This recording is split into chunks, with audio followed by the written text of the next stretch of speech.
વધતી ઉંમરે હાડકાઓને નબળા ન પડવા દેવા હોય, ફ્રેક્ચર થવાની શક્યતા ઊભી ન થવા દેવી હોય, ઓસ્ટિયોપિનિયા કે ઓસ્ટિયોપોરોસિસ નામના રોગો ન થવા દેવા હોય, શરીરમાં દુખાવા ન થવા દેવા હોય, આપણા શરીરના વાયુને કંટ્રોલ રાખવો હોય કે શરીરમાં સોજાઓ ન આવવા દેવા હોય, અથવા વધતી ઉંમરે આપણે લાકડીનો સહારો ન લેવો હોય, તો સરસ મજાની એક વાત કહેવા માગું છું કે દૂધમાં 2-3 વસ્તુ ઉમેરીને તમે એનું સેવન કરશો એટલે તમને આ તમામ સમસ્યાઓમાંથી મુક્તિ મળી જશે. એના વિશે આજે સરસ મજાની વાત કરીશ. એક તો દૂધ વિશે હું તમને જણાવું તો દૂધમાં પર્યાપ્ત માત્રામાં કેલ્શિયમનું પ્રમાણ રહેલું છે. અને કેલ્શિયમનું કાર્ય શું છે? હાડકાઓની ઘનતા વધારવાનું, હાડકાઓને નબળા ન પડવા દેવાનું અને હાડકાઓને મજબૂત કરવાનું કામ કેલ્શિયમ કરે છે. તો તે દૂધમાં પર્યાપ્ત માત્રામાં રહેલું છે. અને હાડકાઓને મજબૂત કરવા હોય તો વિટામિન ડી પણ જરૂરી છે. તો વિટામિન ડી તમને શેમાંથી મળશે? તો સૂર્યપ્રકાશમાંથી મળશે. સવારના કોમળ સૂર્યપ્રકાશમાં તમે 10 થી 15 મિનિટ સુધી બેસશો એટલે તમને પર્યાપ્ત માત્રામાં વિટામિન ડી મળશે અને તમને હાડકાઓ પણ મજબૂત થશે.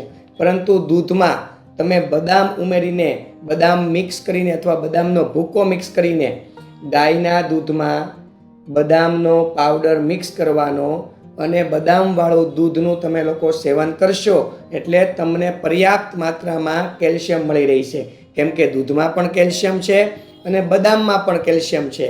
અને બદામવાળું દૂધ પીવાથી તમારા હાડકાઓ મજબૂત થાય છે, હાડકાઓની ઘનતા વધે છે, હાડકાઓ નબળા નથી પડતા કે તમને હાડકાઓને રિલેટેડ કોઈ પણ પ્રશ્ન ઊભા થતા નથી. તો આપણે બદામવાળું દૂધ અવશ્ય પીવું જોઈએ. જે લોકો બદામવાળું દૂધ પીતા હશે એને વધતી ઉંમરે ક્યારેય લાકડીનો સહારો લેવો પડશે નહીં. ગોઠણના દુખાવા થવા કે સાંધાના દુખાવા થવા, આ તમામ પ્રશ્નમાંથી એમને મુક્તિ મળશે.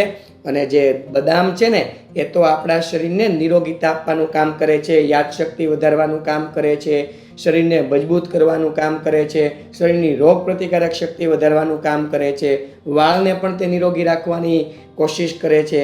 આવા અનેક પ્રશ્નોને તે હલ કરનાર છે અને આપણા શરીરને નિરોગીતા આપનાર છે. તો બદામવાળું દૂધ પીવાથી પણ ખૂબ ફાયદો થશે.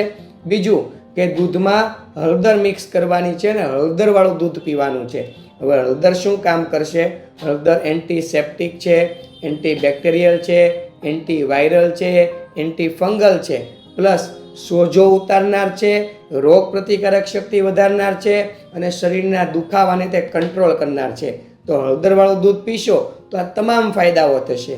જેમ કે દૂધ આવે એટલે કેલ્શિયમની પ્રમાણ મળે એટલે તમને હાડકાઓ મજબૂત રહે છે. ઉપરાંત હળદર આવે તો હળદર છે તે શરીરના સોજા હશે તો સોજાને ઓછું કરવાનું કામ કરશે, પ્લસ શરીરના દુખાવા થતા હશે તો એને પણ કંટ્રોલ કરવાનું કામ કરશે. તો હળદરવાળું દૂધ આપણે અવશ્ય પીવું જોઈએ. અને હળદરવાળું દૂધ બીજી અન્ય રીતે પણ ઉપયોગી છે. જેમ કે હળદરવાળું દૂધ પીવાથી કફજન્ય રોગોમાં પણ ફાયદો થાય છે. અને હળદર તો આપણા કોલેસ્ટ્રોલને પણ કંટ્રોલમાં રાખનાર છે. હળદર છે તે વર્ણને સુધારનાર છે, લોહીને ચોખ્ખું રાખનાર છે.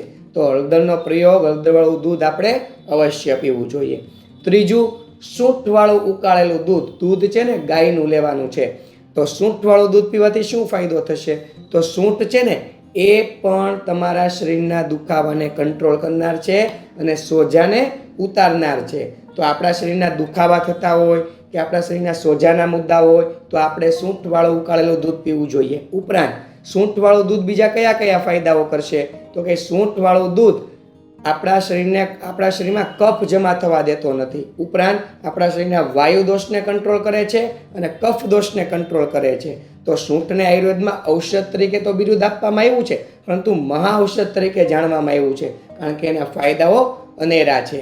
તો આપણે દૂધમાં હળદરવાળું દૂધ પી શકીએ, સૂંઠવાળું દૂધ પી શકીએ અને બદામવાળું દૂધ પી શકીએ.